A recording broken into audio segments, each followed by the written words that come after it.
As many in school transportation mourn the loss of one of our own, we're paying our respects to the life and career of one man today.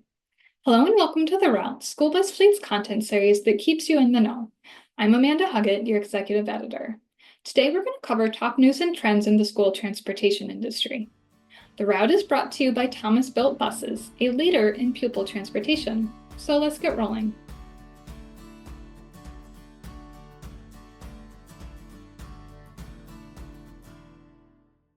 First, we're paying our respects to an industry leader who we've lost. George Edward Donn, who went by Ed, passed away on October 10th. He had a career that spanned over 4 decades, but first it started with a love of track. He received a scholarship for it and eventually coached when he became a teacher.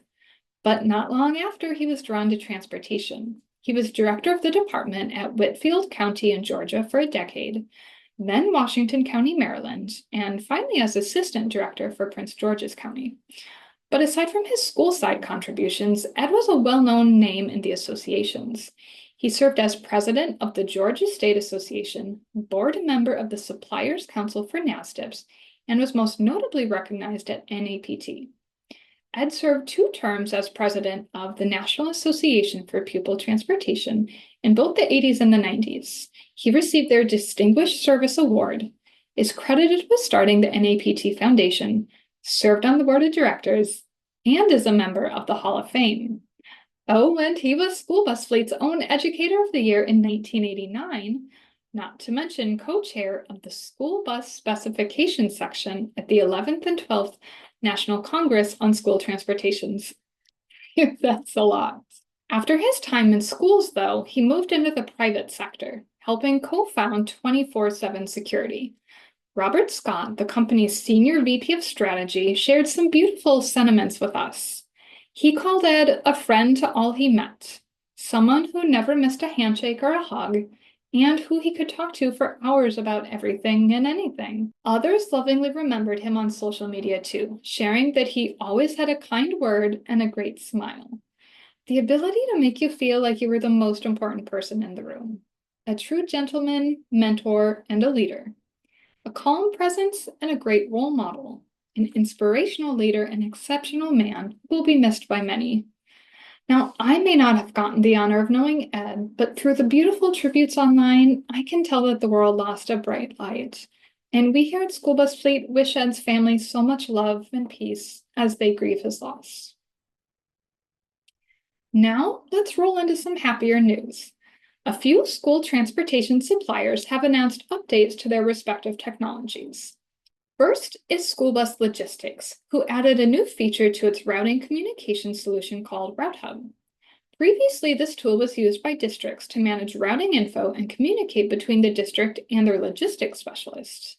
Now they've added student behavior reporting. Drivers can now log behavioral issues as they happen, meaning that school staff can receive instant reports to address concerns before they escalate. Reports can be made for bullying, littering, fighting, smoking, vandalism, obscene language, and more. Over at EverDriven, the alternative transportation provider debuted a brand new camera solution.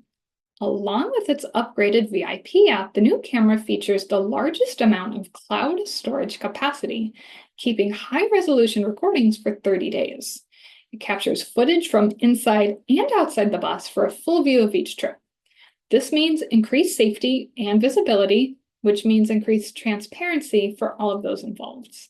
And last month, Verra Mobility also provided a new toolkit to help boost awareness for National School Bus Safety Week, which we recognize the 3rd week of October. The toolkit provides materials aimed at reducing illegal school bus passings.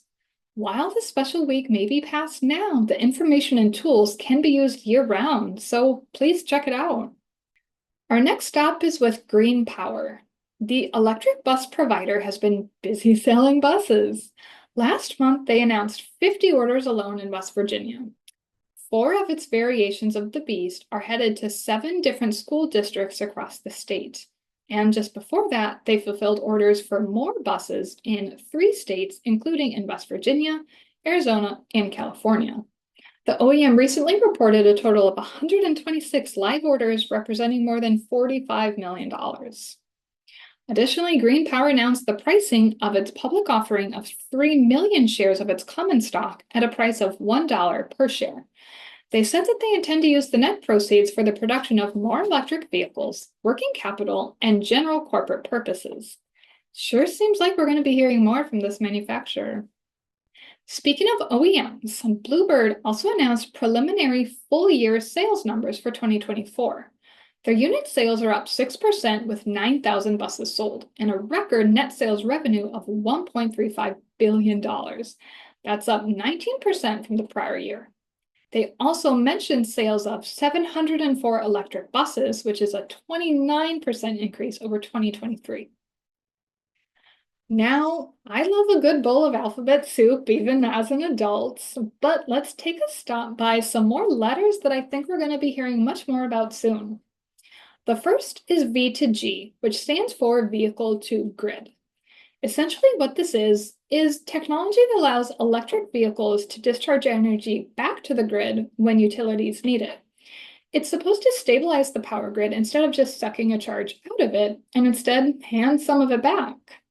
Now, Highland Electric Fleets has partnered with 12 utility providers and other educational institutions to deploy 14 V2G pilot projects across the country, and has just received $10.9 million in funding from the Department of Energy to do so. The goal is to gain critical data to better inform future V2G programs and increase adoption. Now, one more abbreviation that takes it a step further is called V2X, or Vehicle to Everything. V2X goes beyond plugging in electric buses and expands it to direct electricity back to anywhere it's needed, thereby generating additional power. Now, in New York City, it's being put to the test. First Student and electricity provider Con Edison are working together to power up Brooklyn. They've announced a smart energy hub to support the quick and cost-efficient electrification of school buses. It uses solar panels on top of the buses to create an energy generation, battery storage, and power delivery system. It uses their new system called First Charge, and they expect the project to grow their operations as they aim to transition 30,000 traditional buses to electric over the next 10 years. Speaking of electric buses, let's stop by the EPA, who just announced tentative selections for the latest round of DERA grants. That stands for Diesel Emissions Reduction Act, which provides federal funding to projects that replace older diesel vehicles with newer, cleaner ones. This time, almost $125 million will fund about 70 projects. Of those, 8 are school bus specific, and 5 more are using funds for both school buses and other upgrades. The projects will span across 11 states and include at least 53 bus swaps, 29 charging stations, and 15 engine retrofits. You can find the full list of recipients and projects on our website. Our final stop is actually just a quick request from yours truly. School Bus Fleet has released a 2024 reader survey so that we can gather your opinions. We're looking for your unfiltered take on what's good and what's not about our magazine, our website, our videos, and more. So if you have a couple free minutes, I really would appreciate hearing from you. I promise to read every response and use it to shape the future of School Bus Fleet. I'll link the survey below, and I can't wait to see what you have to say. And that's it for now, but you can find more school bus headlines and hot topics on our website anytime. Be sure to follow our YouTube channel and connect with us on social media. And a big thank you to our sponsor of the route, Thomas Built Buses, a leader in pupil transportation. So drive safely, and I'll see you next time on the route. Thank you for stopping by.